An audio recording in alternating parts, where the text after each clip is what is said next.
Buenas tardes y bienvenidos todos a este último coloquio sobre la COVID-19 en nuestra especialidad de aparato digestivo.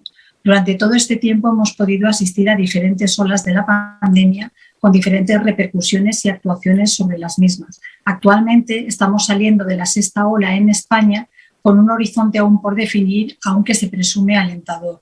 Ante este escenario vamos a intentar analizar a través de este coloquio cuáles han sido los cambios que hemos ido percibiendo en nuestra especialidad.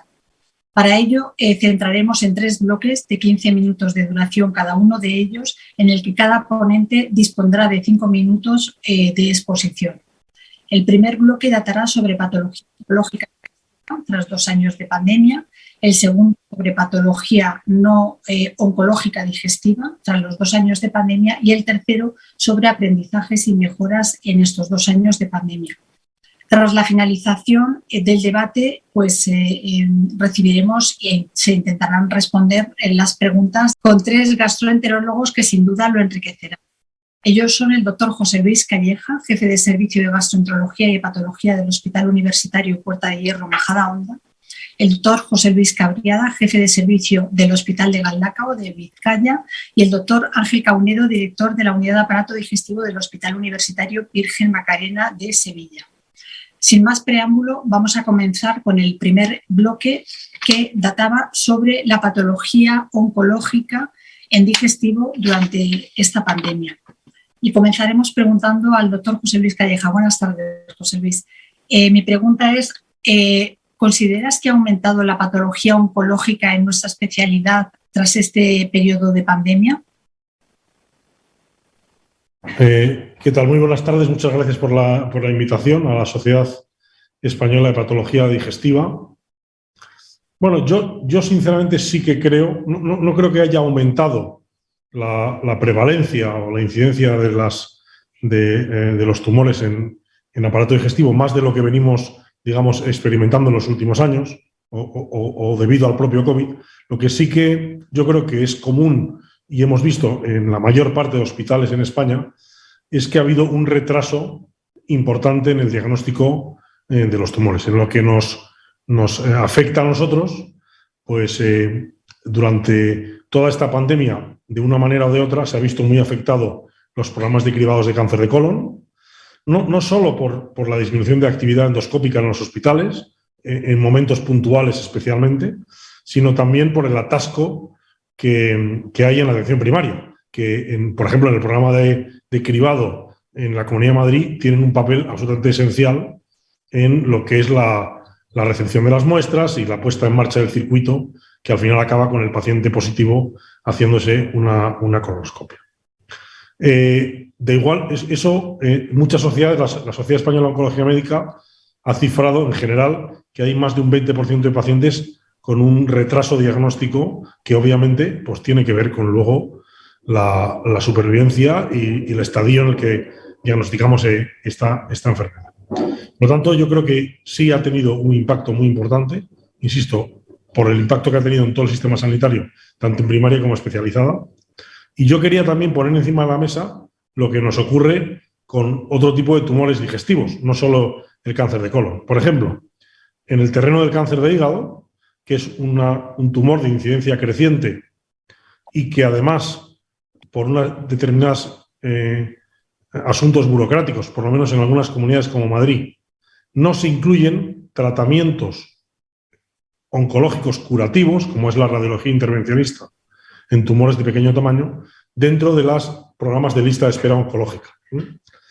Esto ha hecho que no se prioricen durante la pandemia y que los retrasos que ya hay habitualmente sean mucho mayores cuando realmente, bueno, pues te encuentres en la situación en la cual, por la falta de anestesistas que están dedicados a cuidados intensivos o otras cosas, se ha demorado 2, 3 y 4 meses, a veces, la realización de un procedimiento que en muchos casos para los pacientes es curativo. Por lo tanto, un momento para replantearse, en mi opinión, todos los circuitos, no solo del cáncer de colon, que yo creo que está adecuadamente organizado en la mayor parte de las comunidades, sino otros como es el cáncer de hígado, que debería tener la misma prioridad que otro tipo de tumores, son tumores de extremada letalidad. Como un dato por poner encima de la mesa, en España prácticamente se diagnostican el mismo número de casos al año de cáncer de hígado que fallecen, ¿no? Tumor de extrema letalidad que por una razón o por otra no está incluido dentro de, cuando recibe tratamientos no quirúrgicos, que son la mayor parte de las ocasiones, de programas de prioridad en circuitos diagnósticos y terapéuticos en el hospital. Yo creo que esto del COVID ha puesto de manifiesto muchas de estas carencias que ya venían de antes y que lo que ha hecho el COVID ha sido ponerlas aún más de manifiesto. Y por lo tanto, esta es un poco mi opinión al respecto en la patología oncológica. Muchísimas gracias, José Luis. Por favor, quien no esté participando, que se silencie porque se oye un poco de ruido de fondo. Al hilo de lo que comentaba el doctor Calleja, yo me gustaría preguntarle a José Luis Cabriada, efectivamente, si se han detectado estadios más evolucionados, como se presume, ¿no? Respecto al periodo anterior, respecto a justo antes de la pandemia. ¿Tú qué opinas, José Luis? Bueno, yo lo que he querido es pues tener datos. No es fácil porque pues tanto el programa del año 2001, el programa de cribado, las colonoscopias están todavía por analizar. Datos de indicadores del hospital pues todavía están a julio del 2021. A ver, yo es que estoy en el hilo y muy de acuerdo con lo que ha comentado el doctor Calleja. Por ejemplo, hablando con los compañeros de oncología, a ellos les ha llegado aproximadamente, y tratando de comparar datos 2019 con datos 2021, pues aproximadamente el mismo número de cáncer de colon. Referido al cáncer de colon porque es el cáncer más frecuente en nuestra especialidad. Claro, realmente a oncología llegan pacientes, lógicamente, en los estadios más avanzados. En ese sentido no ha habido grandes diferencias. Yo quiero pensar que eso se debe a que nosotros hicimos un verdadero, y lo mantenemos, un verdadero esfuerzo después del verano 2020, cuando vimos lo que se nos venía encima, y desde ese momento tenemos un programa de priorización, valoración de todas las solicitudes de endoscopia, priorización pues en base a diferentes 5 grupos de priorización, basándose en la probabilidad de encontrar lesiones clínicamente significativas, de manera que los pacientes sintomáticos, en nuestro caso, que siempre han ido a prioridad 1, prioridad 2, se han realizado a lo sumo 3 semanas, a pesar de que hemos tenido múltiples parones y múltiples reducciones de consideración en la endoscopia, pero siempre hemos mantenido un poco esa prioridad con los pacientes con sospecha neoplásica. Respecto a donde podemos detectar los cánceres más precoces, que es en el programa de cribado, nosotros llevamos ya un programa de 10 años con varias vueltas, con una participación en nuestra comarca del 78%, que no se ha resentido en ningún momento en las etapas que este programa ha habido, porque ha habido diferentes parones. Así, comparando áreas, o sea, no son áreas de la misma población, áreas en que se hizo el cribado 2019-2021 no hay grandes diferencias, la tasa de detección de cáncer es similar, pero como digo, estos resultados por analizar en qué proporción, si se mantiene la proporción de cáncer de colon en estadios precoces, que es el objeto principal del cribado, pues todavía nos faltan esos datos. Pero a mí lo que realmente me preocupa es que nosotros ya entre una cosa y otra llevamos un retraso acumulado de unos 11 meses en lo que sería el programa de cribado teórico o planificado. Y hay estudios, diferentes estudios en revistas prestigiosas, y sobre todo hay dos de ellos, uno en Gastroenterology, otro de un grupo italiano, que analiza precisamente esto, en concreto del grupo italiano, los retrasos debidos a la pandemia en lo que es el programa de cribado y qué impacto tiene eso sobre la detección de lesiones. Y claramente a partir de los 6 y sobre todo 12 meses se detectan cánceres de colon en estadios más avanzados, y a partir de 18 meses hay mayor mortalidad asociada al cáncer de colon. Por lo tanto, nosotros estamos justo ahí, cercanos a los 12 meses, y mi objetivo realmente es que esto más no se puede retrasar. Tendremos que aprender a convivir con la situación actual, pero no podemos permitir que nos lleguen los cánceres en estadios más avanzados y se pierda el papel que podamos tener con un programa de cribado tan desarrollado y tan eficaz como tenemos. Muchas gracias, José Luis. Ángel, ¿cómo crees que se ha manejado, aunque ya más o menos se ha adelantado tanto por Calleja como por Cabriada, cómo crees que se ha manejado la situación oncológica en digestivo? Porque se ha comentado sobre todo los tumores con mayor repercusión, como es el cáncer colorectal, que tiene un diagnóstico puramente endoscópico. Pero sí que hay otros tumores en digestivo que quizás puedan haberse visto afectados por la implicación radiológica. ¿Qué nos puedes comentar al respecto?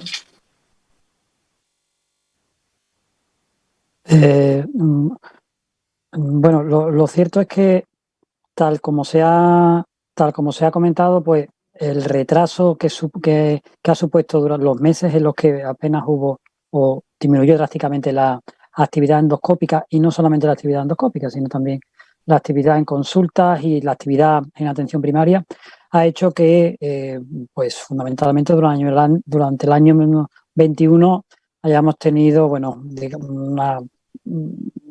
una acumulación de todas esa neoplasia que no hemos ido diagnosticando durante el año 2020. Y esto se ha afrontado, yo creo que en resumen, se podría decir que se ha afrontado como se ha podido, básicamente, porque quizás es uno de los aspectos que yo he hecho más de menos. No ha habido, a pesar de que ya llevábamos varios meses de pandemia, un abordaje, el abordaje deseable que hubiera sido pues algo más conjunto, más planificado desde autoridades, no sé si nacionales o al menos desde luego autonómicas, que en nuestro caso, de nuestro medio, desde luego ha faltado, ¿no? Entonces, pues la verdad es que yo creo que prácticamente cada centro ha ido haciendo lo que buenamente ha considerado oportuno. Yo aquí creo que es de justicia destacar el papel de la sociedad española y de los documentos de recomendación que ha ido dando en esta pandemia, porque por lo menos en nuestro caso ha sido uno de los pocos faros que nos podían iluminar un poco el camino de cómo, de qué forma, en qué momento empezar a volver a tener la actividad más o menos normalizada. Realmente los programas de cribado han sido los que en la mayoría de los casos se han ido incorporando más tarde, pero antes de eso se ha ido haciendo una labor de mayor actividad, sobre todo, como se comentaba antes, siguiendo criterios de priorización. En los documentos que la sociedad española ha ido publicando también se ha abordado este asunto, y yo creo que prácticamente en todos los centros se ha actuado de esa manera, ¿no? Haciendo una priorización con la probabilidad preprueba de neoplasia, y fundamentalmente este ha sido el criterio de incorporar la actividad, sobre todo endoscópica. Yo creo que también en muchos centros, en nuestro medio así ha sido, pues se han implementado circuitos emergentes o circuitos de máxima prioridad en conjunción con atención primaria para evitar demoras en la medida de lo posible. Pero aquí es verdad que nos hemos encontrado, y eso es un aspecto que quería señalarlo, con en nuestro medio al menos, el colapso prácticamente absoluto de atención primaria, ¿no? Bueno, pues hemos perdido al doctor Caunedo, luego si acaso volvemos a comentar que ha quedado algo en el tintero, y si no lo comentaremos en las preguntas, por lo que vamos a pasar al segundo bloque, que es el bloque de patologías digestivas no oncológicas durante estos 2 años de pandemia, si realmente hemos visto alguna modificación o algún cambio en estas patologías.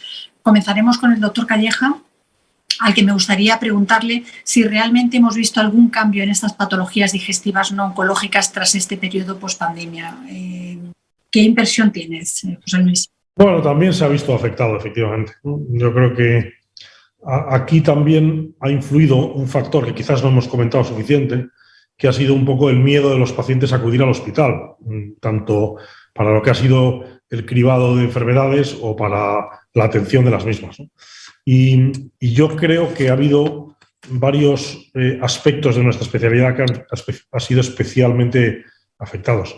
Tengo la sensación, aunque también hay algún dato en la literatura, de que muchos de los pacientes con enfermedades crónicas digestivas pues han acudido más tardíamente a la atención sanitaria, tanto de primaria como de hospitalizada. Aquí, por ejemplo, en el hospital ha sido muy llamativo pacientes que han ingresado después de 20 o 25 días de un cuadro de dolor abdominal, tenían una pancreatitis aguda complicada, evolucionada, que realmente, bueno, pues no ha tenido el tratamiento adecuado, simplemente porque el paciente ha decidido no venir a urgencias porque la situación, bueno, pues estaba como estaba en algunos momentos. Hay que tener en cuenta que en estas 6 olas hemos tenido momentos en los cuales la atención en urgencias se ha duplicado, se ha complicado muchísimo. Y eso, digamos, ha echado para atrás a muchos pacientes de acudir con problemas que en otra ocasión hubieran acudido y se hubieran diagnosticado precozmente. Esto lo hemos visto también, por ejemplo, en enfermedad hepática descompensada. Hemos visto pacientes que se han descompensado y han aguantado en su casa. Cuando han venido al hospital estaban en una situación en la cual ya tenían un deterioro renal, tenían un cuadro mucho más evolucionado que han podido sufrir. Y de nuevo también, pues en todo lo que es la atención de pacientes en general. Un aspecto también muy puntual, pero que es muy importante, es, por ejemplo, cómo ha disminuido los pacientes que tratamos de hepatitis C. Los pacientes que tratamos de hepatitis C, ha publicado el Ministerio el otro día que durante este año 2021, por supuesto mucho más en 2020, pero se han tratado aproximadamente la mitad de los pacientes que se venían tratando habitualmente. ¿Por qué es esto? Pues porque vuelvo al mismo comentario que ha hecho antes el doctor Caunedo y el doctor Cabriada. Atención primaria está colapsada, muchos de los pacientes reciben atención telefónica, no reciben analítica, por lo tanto, muchos de ellos no se diagnostican de alteraciones transaminasas o de algún tipo de problema que diagnostique una hepatitis C y los pacientes no vienen. ¿Cuál es el resultado? Que ya nos pasaba en los últimos meses antes de la pandemia y que se ha agravado mucho más, que ahora los pacientes que vemos diagnosticados de hepatitis C muchas veces les vemos en el hospital cuando se han descompensado o tienen un cáncer. En un trabajo que hemos publicado multicéntrico español con datos de 6 o 7 hospitales en España, en el momento actual, más de 1 de cada 4 pacientes que se diagnostica de hepatitis C nuevo tiene una cirrosis avanzada. Por lo tanto, estamos perdiendo una eficacia, digamos, en intentar tratar precozmente a pacientes que cuando se tratan en la fase precoz, pues no desarrollan problemas que luego condicionan su supervivencia. O sea que yo creo que esto ha afectado de manera uniforme tanto a la patología oncológica como a la oncológica. En unos casos, como hemos comentado previamente, con un impacto en el estadio en el que diagnosticamos la enfermedad y, por lo tanto, probablemente en unos años en la supervivencia. Y en los casos de patología no oncológica, pues en unos ingresos quizás más complicados. Hay que darse cuenta que en un hospital, por ejemplo, como el nuestro, que tiene una media aproximada de 35 pacientes ingresados habitualmente, en épocas de pandemia mala, llegamos a tener 6 pacientes. Es decir, que el resto de pacientes no es que no tuvieran las enfermedades que habitualmente atendemos, cólicos biliares, pancreatitis, descompensaciones, brotes de inflamatoria, sino que estaban simplemente aguantando en su casa, intentando no acudir al hospital por todo lo que estaba ocurriendo. Y eso, obviamente, pues yo creo que tiene un impacto importante. Muchas gracias, José Luis.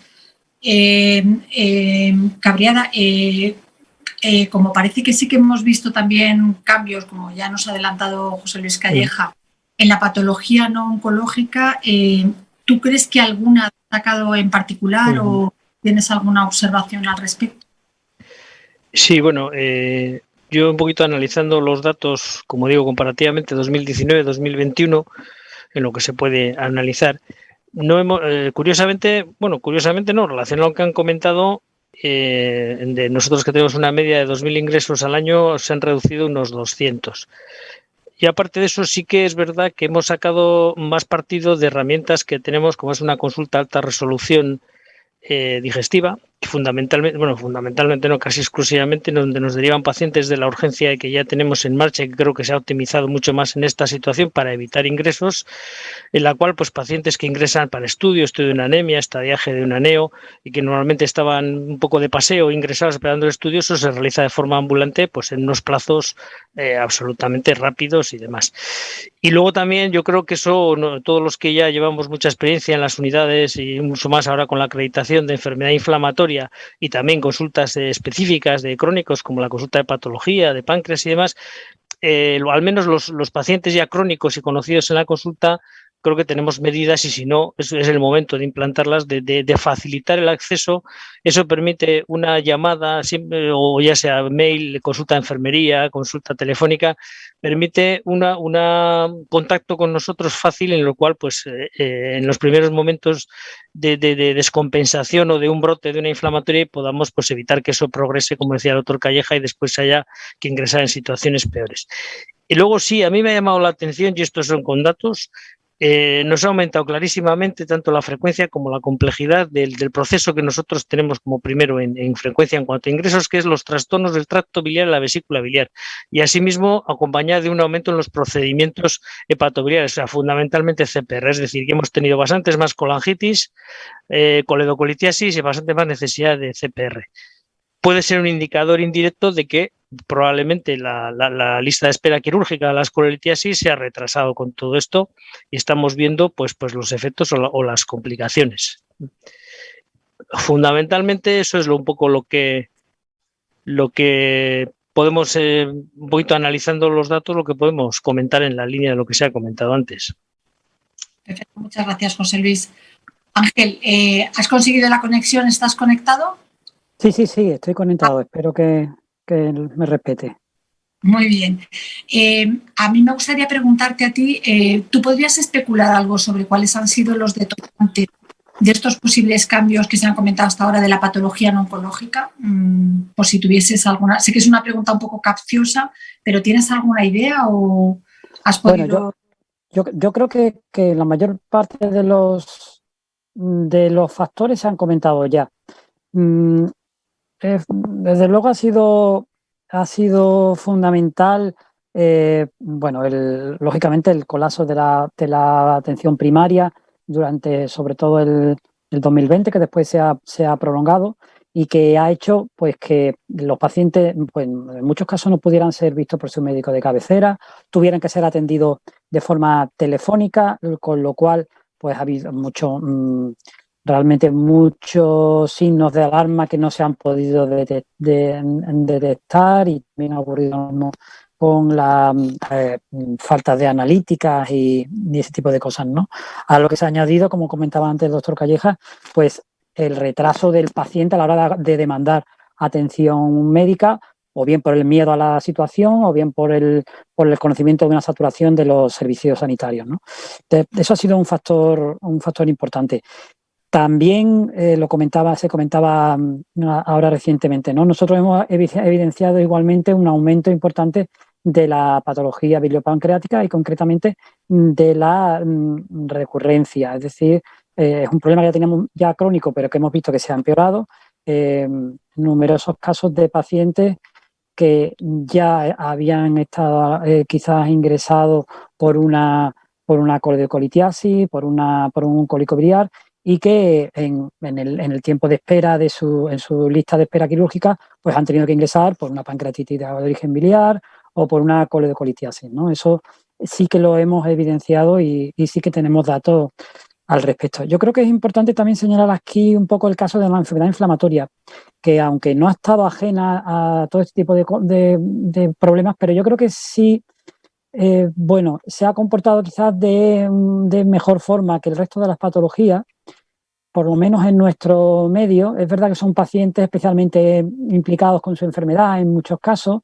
Las unidades de enfermedad inflamatoria pues estaban ya trabajando con medios de consultoría telefónica para facilitar la accesibilidad, y yo creo que eso ha hecho que concretamente en este tipo de pacientes quizás el impacto no haya sido tan grande, ¿no?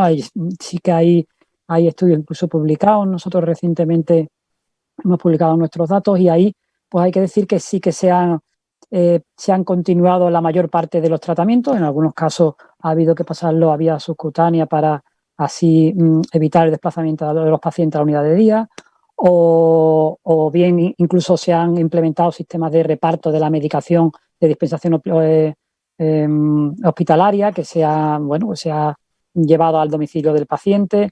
Es decir, ha habido varias iniciativas que yo creo que han sido de gran valor en el caso de las unidades de enfermedad inflamatoria y que han permitido que aquí probablemente el impacto haya sido algo menos importante. De hecho, incluso en datos de satisfacción, en encuestas que hemos realizado a los pacientes, bueno, pues teniendo en cuenta la que estaba cayendo, se han visto moderadamente satisfechos un poco con la atención. Yo creo que ha sido gracias a estos factores que comentaban. Muchas gracias, Ángel. Precisamente al hilo de lo que acabas de comentar, podemos enlazar con el tercer bloque que versaba sobre los aprendizajes y las mejoras tras estos 2 años de pandemia. O sea, a mí me gustaría preguntarle a José Luis Calleja ¿cuáles de los cambios introducidos en este periodo crees que se van a mantener y por qué? Y probablemente, al hilo de lo que acaba de comentar Ángel, con el tema de la enfermedad inflamatoria, si podríamos extraer algunas de las herramientas que se han utilizado en enfermedad inflamatoria para otras patologías o si no tiene lugar. ¿Qué piensas, José Luis? Bueno, yo creo que todo momento de crisis siempre lleva acompañado un aprendizaje que debe ser aplicado posteriormente. Yo creo que ha habido cosas que hemos aprendido durante estos meses que no deben ahora dejarse de hacer porque la pandemia en un momento determinado afloje o desaparezca. Y yo creo que todos los sistemas de telemedicina han mejorado muchísimo. Hemos avanzado probablemente en 2 años lo que habíamos tardado en avanzar 20 años. Y esto, que es también, en fin, motivo de satisfacción en ámbitos de la formación, etcétera, pues tiene que ser aplicado también a los pacientes. Yo creo que lo ha comentado antes Ángel Caunedo. Por ejemplo, en la situación en la cual podemos intentar evitar que los pacientes tengan que venir al hospital a ponerse una medicación intravenosa al hospital de día cuando existe una alternativa subcutánea que evita que el paciente tenga que venir, yo creo que esto son siempre buenas noticias. Hasta ahora ha pesado mucho más en las decisiones el coste del tratamiento y no la utilización del hospital. Ahora, por fin, vamos a tener algún otro dato que valorar a la hora de valorar la ecuación en la cual vamos a tener que prescribir una medicación, que va a ser si el paciente necesita o no venir al hospital. Esto realmente que es un asunto que creo que debe mantenerse en el tiempo. Todos los sistemas hemos aprendido también que hay determinados pacientes que quizás no hace falta que vengan al hospital a recibir un resultado normal, por ejemplo, de un cribado de hepatocarcinoma. Un paciente cirrótico viene al hospital, se hace su eco, su analítica, quizás la consulta de decirle que está todo bien, que tiene que venir en 6 meses, se puede hacer por vía telefónica. Habrá sistemas que tengan que mejorarse para que esa comunicación entre el paciente y el médico sea mejor. Habrá algunos pacientes que no puedan verse así, otros que sí, pero creo que eso debe quedarse con nosotros porque es una manera mucho más ágil y eficiente de valorar pacientes. También deberíamos intentar, que no sé si se ha avanzado mucho en esto, tener el mismo ejercicio con medicina primaria. Probablemente no tiene mucho sentido que a veces pacientes tengan que venir al hospital para un estudio que el especialista no considera que se puede hacer desde atención primaria. Y luego, pues, también hemos tenido, en fin, yo creo que grandes ventajas con la telefarmacia. Por ejemplo, que se pueda enviar a los pacientes la medicación a su casa, que no tengan que venir aquí a veces desplazarse kilómetros, tiempo para recoger medicación en farmacia. Yo creo que hay ahora sistemas de logística adecuadamente preparados para servir el tratamiento en la casa del paciente y evitar pacientes que circulen por aquí. Por ejemplo, los circuitos de citación. Aquí en el hospital se implementó un circuito en el cual tú pides las pruebas, ves al paciente en la consulta y el paciente no tiene que andar de procesión por el hospital buscando las citas para hacerse la ecografía, la endoscopia, la analítica, etcétera. Se le llama al paciente por teléfono, se le optimizan las citas, si es posible, en el mismo día y el paciente, una vez que termina la consulta, no anda viajando por el hospital, insisto, buscando los sitios donde tiene que citarse. O sea, yo creo que esto ha cambiado por necesidad y debemos mantener todas estas cosas que sabemos que son buenas, debemos mantenerlas, aunque ahora la presión de la pandemia afloje. Muchas gracias, José Luis. Y José Luis Cabriada, ¿a ti te parece que habría alguna otra cosa que mejorar? Bueno, siempre hay muchas más cosas que mejorar, pero ¿alguna en concreto que te haya dado? Bueno, no sé, sí. Yo creo que ya se han ido mencionando. Para mí es fundamental la endoscopia. Nosotros nos hemos visto muy penalizados en la actividad endoscópica porque somos muy anestesistas dependientes. Teníamos un programa, un proceso para modificar aquello y nos lo ha interrumpido la pandemia, entonces de momento, pero bueno, esto ha puesto un poquito de manifiesto aquello que ya llevamos en ello, pues que aquellos servicios con sedación por endoscopista o donde tienes un anestesista para 2 salas, pues se sufre menos en cuanto a anulaciones en esta situación que tenemos que pensar que está con nosotros ya. Lo que digo, mantener la actividad endoscópica fundamentalmente orientada a priorizar las indicaciones sintomáticas, yo creo que es fundamental. Esto es algo que ha venido para quedarse. El cribado hay que mantener una velocidad de crucero y lo que digo de que no se vea afectada de tal manera la reducción de salas en una dependencia tan grande de la sedación. Luego, otro aspecto que ya he comentado algo es la hospitalización evitable. Esto era algo lógico antes de la pandemia, ahora se ha visto una necesidad, todo lo que se puede hacer sin ingresar al paciente, mejor, consultas de alta resolución, hay algunos centros que utilizan mucho el hospital de día. Nosotros, por ejemplo, en las consultas tenemos el tema del hígado, pues el paciente en una sola consulta pasa algo como comentaba el doctor Calleja, ¿no? Pasa por la consulta, la ecografía, el fibroscan, la consulta de enfermería o inicia el tratamiento prácticamente el mismo día. Y en ese sentido, la accesibilidad de las patologías crónicas a las consultas siempre va a permitir una atención más rápida y evitar que las enfermedades progresen. Y luego, bueno, con la primaria, por lo que se ha comentado de la situación de colapso, pues estamos ahí. Ya desde el 2020 implantamos un modelo de circuitos asistenciales basados en la interconsulta no presencial, todas las derivaciones son no presenciales, apoyado en una consulta de enfermería, que nos parece clave en todo esto, y con unos acuerdos de derivación que ya tenemos ahí previamente, que quizás no es el momento un poco de pedir que sea lo más eficaz posible dada la situación que tiene la primaria, pero bueno, ese tipo de modelos donde la primaria tiene que implicarse en cuanto a los acuerdos de derivación, pero también tiene que tener una posibilidad de derivación no presencial y una intercomunicación mucho más directa. Fundamentalmente esos 4 puntos me parecen que debemos mantener o instaurar o mejorar. Muchas gracias, José Luis. La verdad es que son 4 puntos bastante interesantes.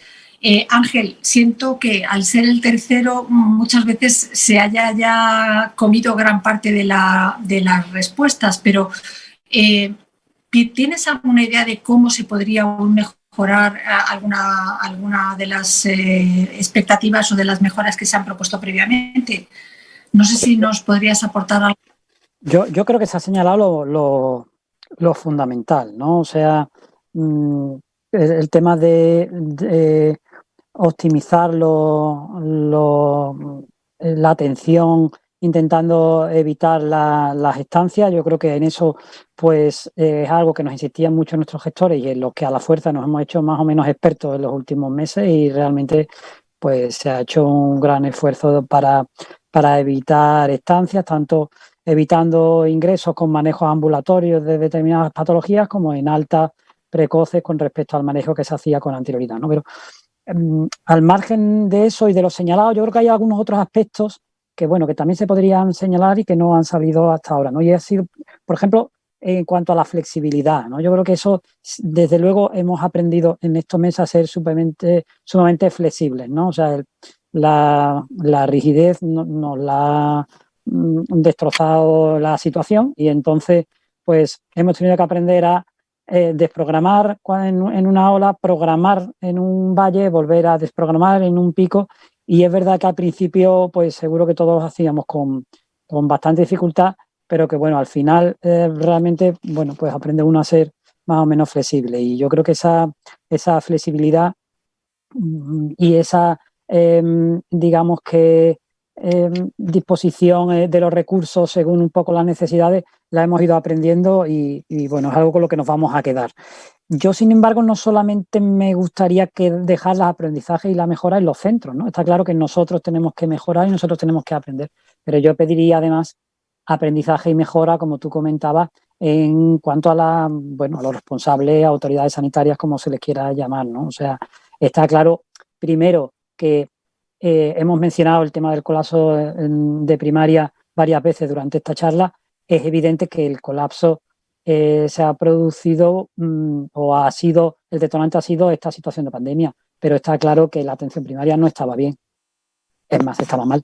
Quiero decir, se ha partido de una situación en que primaria ya estaba en malas condiciones, y una situación tan estresante como esta pues la ha metido en el colapso. Yo creo que el principal aprendizaje debe ser que hay que arreglar la atención primaria y hay que hacer que funcione, porque funcionando la atención primaria va a ser más fácil que nosotros también podamos coordinarnos con ellos de una manera más eficiente y no nos coja en una situación tan endeble la siguiente situación estresante en cuanto a la atención sanitaria, ¿no? Y aparte, lo otro que yo creo que habría que pedirle a la autoridad sanitaria en cuanto a los servicios digestivos sería pues más medios. Nadie de los que estamos aquí evidentemente vamos a estar en contra de eso, pero yo creo que es obvio, ¿no? O sea que estamos ahora en una situación en la que tenemos que afrontar una bolsa de pacientes, tanto como de patología tumoral como de patología no oncológica, a los que hay que atender. Tenemos que volver a potenciar sistemas de programas de cribado en diversas patologías y necesitamos medios. Está claro que para eso necesitamos medios y yo creo que aparte de los aprendizajes que nosotros podamos sacar, debemos exigir estos medios, ¿no? Muy bien, muchas gracias, Ángel. Pues si queréis, pasamos ahora a las preguntas de la audiencia que bueno, mientras se animan, pues a mí me gustaría discutir un poco sobre lo que hemos comentado. Uno de los conceptos que se ha comentado y que ha dicho Ángel, que me parece crucial y que no se ha oído mucho durante todo este periodo, es la flexibilidad. Flexibilidad que a veces choca contra el sistema, porque es muy difícil a veces ser flexible a la vez que coordinas diferentes servicios, diferentes agendas. ¿Cómo podemos manejar esta flexibilidad? Ángel, ¿te atreves a comentar un poco la flexibilidad, cómo se puede gestionar de una manera inteligente, de una manera hábil?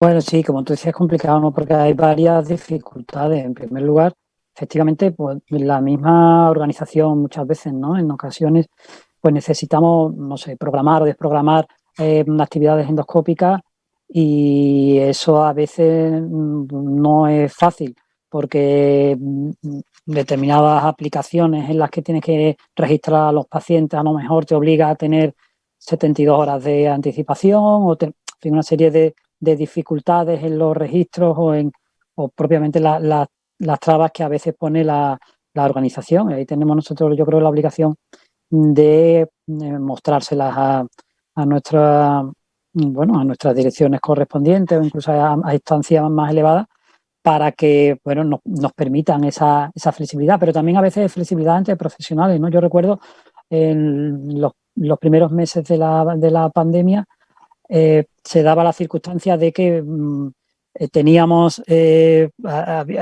hubo que desprogramar gran cantidad de agendas de endoscopia, disminuyó también mucho el número de pacientes ingresados de digestivo, como ya se ha mencionado, y es verdad que teníamos pacientes de digestivo en la unidad de COVID, pero digamos que teníamos un número de digestivos que en ese momento pues podíamos disponer de otra manera, ¿no? Y recuerdo pues que se pusieron en marcha consultas telefónicas, consultas de priorización y bueno, yo creo que ese tipo de ejercicios es el que hemos ido aprendiendo. Afortunadamente, yo creo que esto probablemente lo puedan decir, se pueda decir en todos los medios, desde el punto de vista del factor humano, pues hemos tenido todo el apoyo del mundo, ¿no? Y la gente ha estado dispuesta realmente a hacer cualquier cosa que desde la dirección de las unidades se les pedía para arrimar el hombro, ¿no? Yo creo que, desde luego, eso sí que es de destacar, ¿no? Que probablemente todo lo que ha sido la gestión facultativa, pues seguro ha estado muy por encima de la gestión puramente sanitaria, ¿no? Claramente. También se ha comentado el tema de que somos muy anestesistas dependientes y este es un tema, la verdad es que tiene un calado fundamental en la endoscopia y que bueno, se ha ido manejando de manera muy diferente de unos centros a otros. Y es cierto que la anestesia en algunos centros, sobre todo cuando se depende tanto de los anestesistas, pues ha llegado a modificar un poco el manejo o la previsión que se tenía. Realmente ¿os atreveríais o plantearíais de alguna manera una vía de actuación que fuese presumible para todos los servicios, para que anestesia no tuviese un peso tan importante y sobre todo no tuviese un freno a la hora de poder realizar un número de exploraciones adecuado? ¿Qué piensas, por ejemplo, José Luis Calleja? Bueno, este es un tema siempre muy delicado. Yo creo que esto... sinceramente, creo que no debe hacernos cambiar la idea que teníamos previamente. Yo entiendo y respeto todos los criterios. Yo creo que el modelo de que tengas un anestesista por cada 2 salas con enfermera de anestesia en cada una de las salas es un modelo, vamos a decir, híbrido, ¿no? Entre el modelo de tener un anestesista por sala, que a veces es poco realizable en un entorno en el cual cada día hacemos más salas y más procedimientos, pero creo que es mejor que el hecho de plantear el tener a un gastroenterólogo sedando, que según la normativa debe ser otro diferente al que está haciendo la prueba, en un entorno en el cual prácticamente nos faltan especialistas para atender a pacientes que necesitan de nuestra atención digestiva, ¿no? Y creo que, bueno, cuando hay una época de crisis como esta, pues nos hemos visto afectados como si fuéramos cirujanos, que les han cerrado quirófanos, les han suspendido salas, etcétera, etcétera. Esto es un problema. Yo espero que, volviendo un poco a lo que ha comentado Ángel Caunedo, las autoridades que gestionan el hospital se hayan dado cuenta de que a veces llevar a los servicios a la máxima eficiencia hace que cuando hay un momento de crisis, aunque sea pequeño, el asunto se derrumbe, que es lo que ha pasado con primaria, el cual, como ha dicho Ángel, estaba muy estresada, muy tensionada previamente, y esto ha venido a hacer una hecatombe. ¿Y qué ha pasado también en unidades de endoscopias, donde a veces teníamos ya una demora casi inaceptable y en un momento determinado, en cuanto hay este problema, pues nos encontramos en esta situación? Hay que tener en cuenta que el entorno en el que estamos es que el número de endoscopias que hacemos es creciente, la población vive cada vez más tiempo, cada vez más se demanda una atención digestiva especializada con endoscopias, especialmente la colonoscopia, por lo menos en nuestro entorno, crece anualmente a un ritmo más o menos estable desde hace años. Podemos hacer medidas, como ha comentado antes José Luis Cabriada, de pactar con primaria, intentar evitar endoscopias innecesarias, pero la realidad es que aún en ese entorno el número de endoscopias es creciente. Digo que creo que el COVID no nos tiene que hacer cambiar la idea que tengamos sobre cómo manejar esto endoscópicamente, y obviamente es un problema el depender de los anestesistas. Pero bueno, yo creo que en este sentido creo que tenemos que seguir trabajando en la misma dinámica. Nosotros tenemos una situación en la cual tenemos la mitad de salas con más o menos diarias que tiene un anestesista en cada sala, y estamos intentando trabajar en que acepten el tener en algunas salas un anestesista. El paciente está intubado, por ejemplo, y necesita lógicamente un anestesista de presencia en esa sala, pero hay pacientes que se sedan en endoscopia convencional que en otros sitios han demostrado que pueden tranquilamente, con la asistencia de una enfermera, atender 2 salas y prácticamente con el mismo número de anestesistas que tenemos actualmente, atender a todos nuestros pacientes con la sedación adecuada. Pero insisto, esta es una opinión personal. Perfecto. A ver, se me ocurre, siguen sin enviar ninguna pregunta, se me ocurre otra de las mejoras que se ha comentado, que son las consultas de alta resolución, que decía José Luis Cabriada, y la hospitalización evitable, que realmente es bastante importante. ¿Cómo se gestiona? O sea, la consulta de alta resolución requiere un procedimiento y requiere sobre todo un ensamblaje entre diferentes áreas del servicio que puede ser complejo en un momento dado. ¿Cómo se puede plantear una consulta de alta resolución prácticamente de un día para otro? ¿Cómo lo habéis hecho vosotros? Bueno, nosotros ya llevamos tiempo, pero afortunadamente o desgraciadamente en esta situación yo creo que se le ha sacado mucho más partido. Nosotros, pues hicimos en su momento un documento con unas indicaciones muy claras. Está destinada fundamentalmente a urgencias. También hay pacientes que igual nos acaban ingresando, pero vemos que son susceptibles a la consulta y se van de alta el mismo día con una cita en la consulta. Entonces, como digo, partimos de unas indicaciones, unas situaciones muy claras, muy establecidas. Es una consulta, y una consulta médica y una consulta de enfermería. En esa consulta el paciente hace una primera consulta y a lo sumo 2 sucesivas, no más. A partir de ahí o ingresa o va a su médico cabecera o va al especialista del ambulatorio. Y bueno, hay una coordinación y una aceptación de todos los servicios, fundamentalmente rayos y endoscopia, que en ese caso está en nuestro propio servicio, de dar prioridad a estas prioridad, porque además en el programa de priorización que tenemos de la endoscopia es que entran perfectamente en prioridad 1, prioridad 2 a lo sumo. Y entonces de esa manera el paciente en un periodo de tiempo 10-15 días pues tiene las exploraciones radiológicas o endoscópicas realizadas. Y en lo cual hemos encontrado una herramienta fundamental es una consulta de enfermería que está al tanto de recibir los resultados, valorarlos, informarnos, adelantar y hablar con el paciente, etcétera. Muy interesante.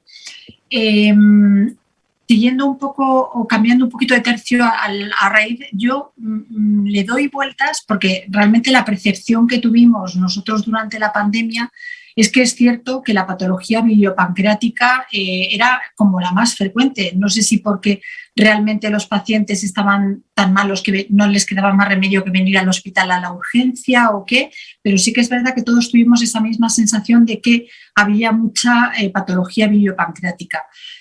¿Tenéis la idea de que esta patología biliopancreática era fundamentalmente biliar, por ejemplo, pancreatitis de origen biliar en pacientes que estaban esperando a una colecistectomía, o era patología pancreática en general? Porque es verdad que es como que el páncreas fue un órgano diana. De hecho, yo creo que salió algún trabajo en el que se comentaba la implicación del virus en el tejido pancreático, quedó ahí un poco en el aire. ¿Qué podréis especular al respecto?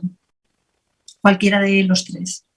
Bueno, yo creo que, como comentaba antes, en nuestro caso sí que hemos evidenciado que evidenciamos un aumento de los pacientes que venían con una complicación biliopancreática después de un ingreso previo y estando a la espera de una colecistectomía. Y es un problema crónico que ya teníamos nosotros por situaciones concretas en nuestro medio, pero que claramente se agravó en esas circunstancias. Y es verdad que durante esta época hemos tenido un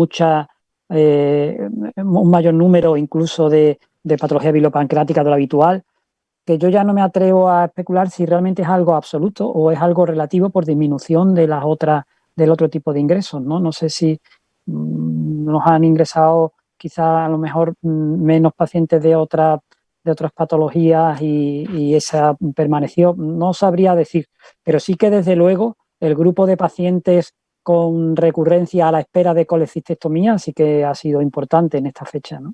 Eso seguro. ¿Los demás tenéis la misma sensación, que ha sido fundamental? Sí, yo creo que eso ha sido un poco lo que ha comentado Ángel. La mayor parte de las cirugías programadas se han suspendido. Ha sido lo más afectado porque son cirugías que necesitan ingreso en un entorno en el que las camas hacía falta para otra cosa. Y hemos pasado ya de una situación que antes no era buena, por lo menos en nuestro medio. A veces pacientes se demoraban 30, 60, 90 días en operarse después de un ingreso por una pancreatitis aguda leve que se iba de alta y ha vuelto el paciente durante este tiempo. Esto lo hemos visto claramente incrementado porque el tiempo para la colecistectomía se ha demorado más de lo que ya era, que esto era por lo menos en nuestro hospital un problema que veíamos ocasionalmente. Entonces, bueno, lo que pasa es que es difícil porque obviamente esto se suspendía pues porque los quirófanos había que bajarlos porque no había camas para ingreso. Esto es una situación excepcional.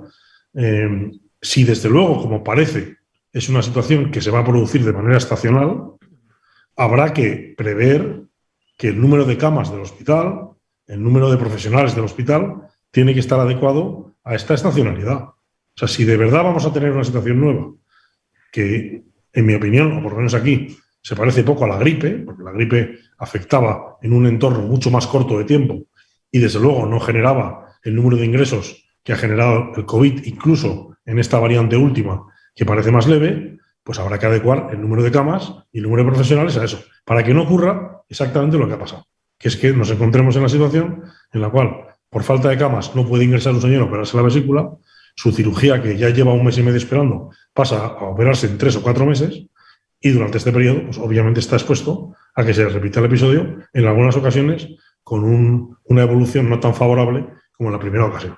El número de colitiasis, de pancreatitis aguda de repetición, que ha dicho, como ha dicho Ángel, se ha aumentado claramente en la época en que se ha demorado la cirugía que resuelve el problema.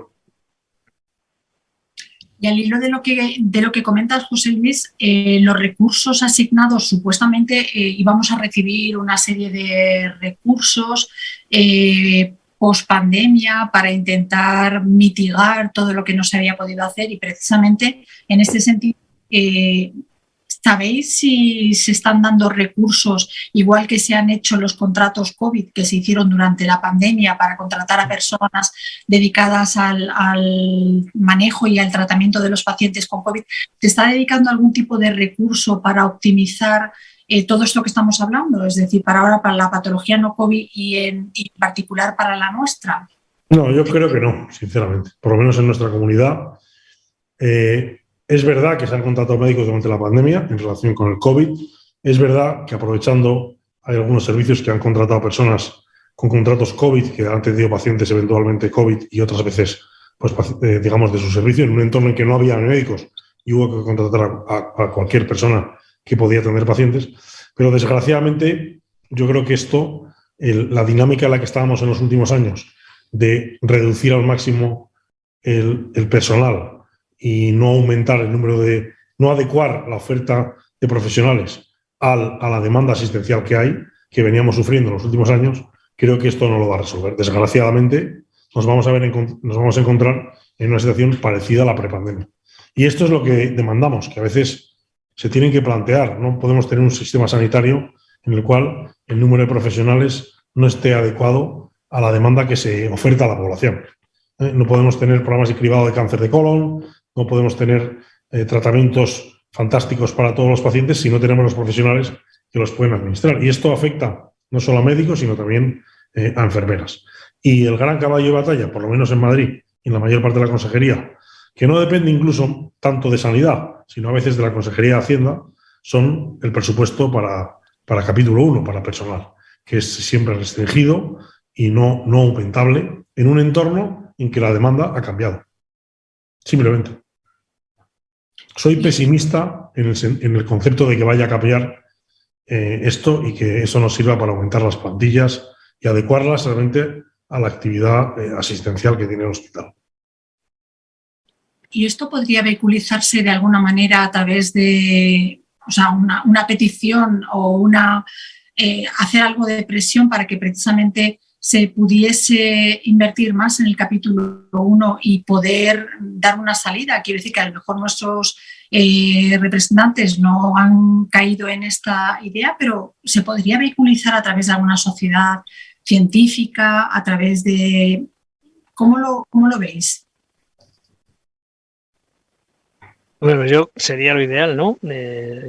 Tanto para eso como para otras cosas como lo que hablábamos de la sedación. Yo echo de menos eso, ¿no? Que hubiera unos criterios uniformes y plantear unas necesidades lógicas y necesarias. Lo que pasa es que yo tengo la sensación que ya se ha comentado que un poco de momento la gestión es una gestión de guerra. Ahora pasa una ola, a ver cómo salimos de ella. Y yo creo que es necesario un poquito una previsión, que eso es lo que falta.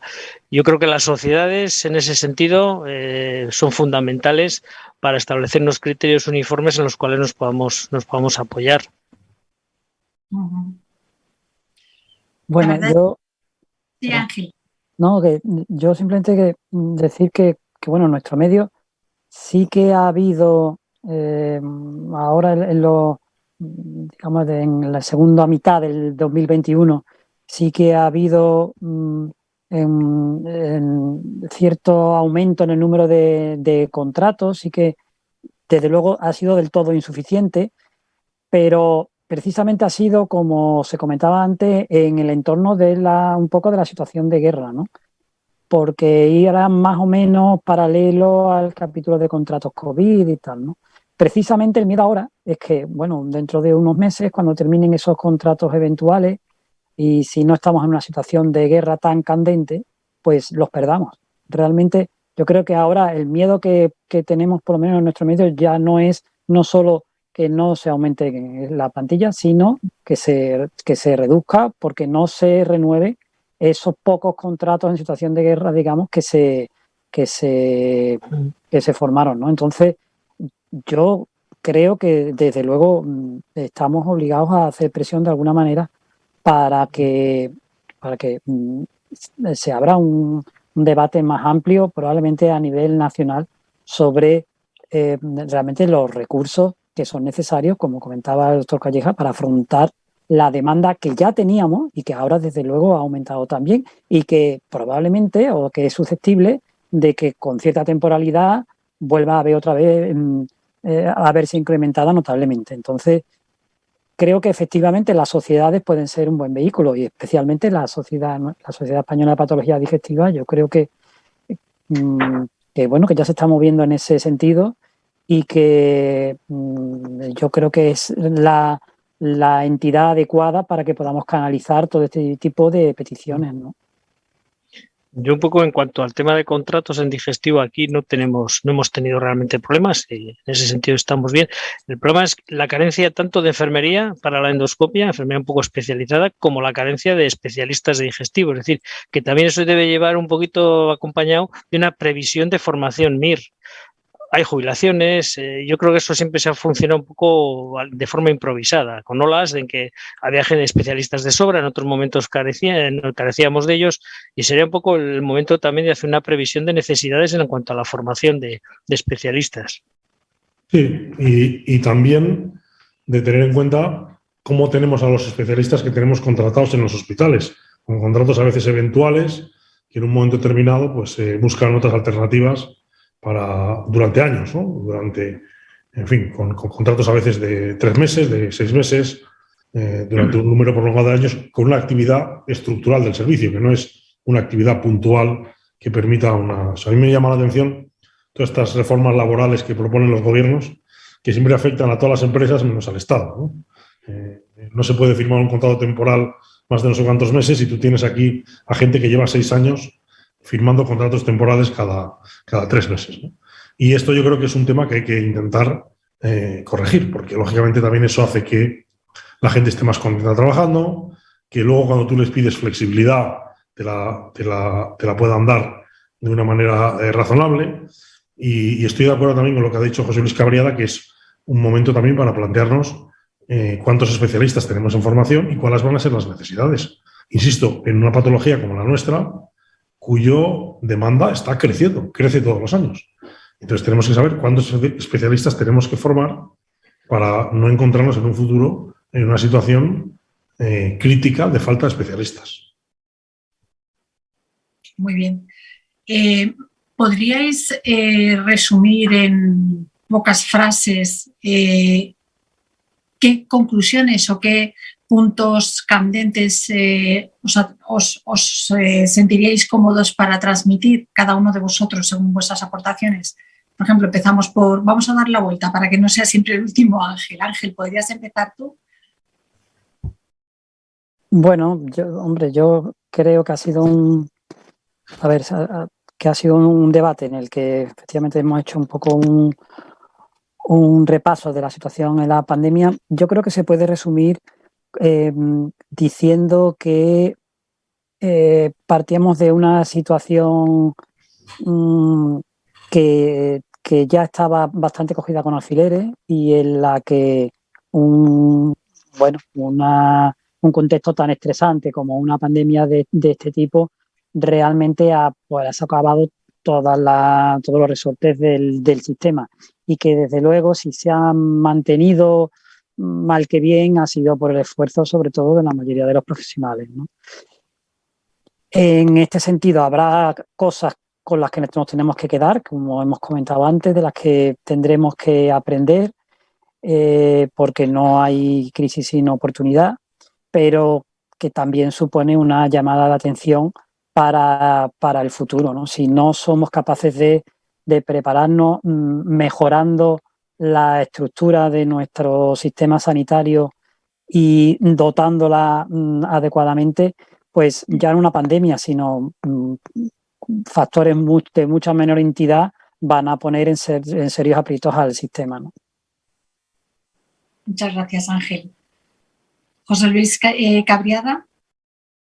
Bueno, pues somos todos en la misma línea, yo creo que estamos, ¿no? Yo creo que, pese a lo que digan los políticos, esto no se ha terminado, no se ha gripalizado y tenemos que retomar la actividad normal de nuestros servicios en este entorno. Y eso es así, no podemos funcionar por olas. Eso supone, pues bueno, pues una serie de herramientas que tenemos o que disponíamos, pues aprovecharlas para sacar el máximo partido y bueno, pues reformular un poco lo que hacemos para ser más eficientes y que esto nos permita un poco, pues eso, continuar la asistencia, lo que nos corresponde en algo, como decía José Luis Calleja, que la patología digestiva es cada vez más frecuente. No hemos tocado la patología funcional, bueno, pues tiene, digamos, menos repercusión, pero yo creo que cada vez vemos más y más en esta situación en que mucha gente hemos pasado en casa meses y meses, ¿no? Bueno, eso es un poco que esto está aquí, ha venido para quedarse, en mi opinión, y que tenemos que continuar con las actividades normales de los servicios y prestando la asistencia que tenemos que nos corresponde, ¿no? Muchas gracias, José Luis. José Luis Calleja. Sí, yo creo que en esto yo siempre intento tener una visión optimista, ¿no? Yo creo que, primero, creo que debemos estar orgullosos en general de cómo han respondido los hospitales ante este reto que ha supuesto la pandemia. Yo, sinceramente, me siento muy orgulloso tanto del hospital como del servicio, de cómo la gente ha respondido, cómo en los momentos más críticos la gente lo ha dado todo en esto. Y esto realmente es un momento para felicitarse de tener la suerte de compartir con compañeros que en un momento, insisto, tan crítico han tenido un comportamiento absolutamente fantástico. Y creo que eso ha unido muchos servicios, creo que ha hecho que la gente, bueno, pues se haya dado cuenta de una tragedia humana como la que ha supuesto el COVID, especialmente en el año 2020, pues cómo la gente dio el callo hasta el final en situaciones absolutamente tremendas. Y eso ha hecho que los servicios, yo creo, que tengan una mayor cohesión interna y estén mejor en la mayor parte. Y creo que, como no está en nuestra mano saber si esto va a seguir, cómo va a ser y tal, tenemos que intentar adaptarnos lo mejor posible. Y tenemos que aprender las cosas buenas que hemos hecho durante esta pandemia, que creemos que deben mantenerse, como hemos comentado en este debate. Creo que el aporte de la telemedicina va a ser fundamental y esto va a permitir ser muy eficiente en algunas patologías que se pueden manejar de esa manera. En otras no. Obviamente hay que ver al paciente, explorarle, tenerle aquí, hablarle. Creo que tenemos que seguir avanzando en situaciones que antes veíamos absolutamente anómalas, como el que era la recogida de medicación en la farmacia del hospital, las colas que se formaban para citarse a los pacientes. Creo que eso no tiene que volver, creo que son grandes avances que se han producido y que tienen que seguir aplicados. Y mientras tanto, pues seguir demandando. Yo creo que la Sociedad Española de Patología Digestiva y otras sociedades están luchando tanto por el tema de la formación como por el tema de la gestión en los servicios de digestivo. Hay iniciativas en marcha por parte de no solo de la SPD, sino otras sociedades que deben, digamos, alertar a nuestras autoridades de cómo vemos las cosas. El problema que siempre vemos aquí es que tenemos 17 servicios de sanidad diferentes según las comunidades autónomas. Tenemos, además, yo creo que unas autoridades que no tienen la misma visión nuestra, que supuestamente estamos aquí durante un tiempo muy prolongado y vemos venir los problemas, tienen una visión quizá más corta y me temo que va a ser difícil convencerles de cosas que todos consideramos bastante obvias. Pero yo intentaría aprender lo positivo y mantenerlo en tiempos de que esta pandemia afloje. Muchas gracias, Luis. Bueno, yo creo que pocas cosas se nos han quedado en el tintero. Es posible que pueda haber quedado algo, pero vamos, creo que hemos tocado prácticamente lo que queríamos hacer, por lo que creo que vamos a concluir y me gustaría, antes de nada, dar las gracias de corazón a José Luis Calleja, a José Luis Cabriada y a Ángel Caunedo por sus magníficas aportaciones que sin duda yo creo que han enriquecido claramente este coloquio porque se han tocado muchísimos puntos. Quiero agradecer que se hayan ajustado a los tiempos, que realmente hayan aportado todo lo que han aportado. Quiero agradecer también a todos y cada uno de los asistentes virtuales que desgraciadamente hemos tenido que hacerlo así como venimos haciéndolo, pero que bueno, yo creo que esto ha dado pie a una mayor difusión. Quiero también agradecer a la Sociedad Española de Patología Digestiva la oportunidad para haber podido llevar a cabo estos coloquios, que llevamos ya bastantes meses con ellos y que creo que han tenido su peso. Y sobre todo agradecer que me hayan elegido a mí como moderadora y me hayan permitido hacer el diseño de los coloquios. Doy las gracias de corazón también. Y como no a MSD, que es quien ha dado el soporte para que estos coloquios hayan tenido lugar, ¿no? Y creo que no me dejo a nadie más, pero si me dejo a alguien más lo agradezco porque creo que también el soporte de técnico de la Sociedad Española de Patología Digestiva ha sido fundamental, a pesar de que en algunos momentos hemos tenido problemas y dificultades para hacer la conexión idealmente. Y bueno, dar las gracias de nuevo a la Sociedad Española de Patología Digestiva y a todos los implicados en este proyecto. Muchas gracias y bueno, ya damos por finalizado este ciclo de coloquios. Un abrazo a todos.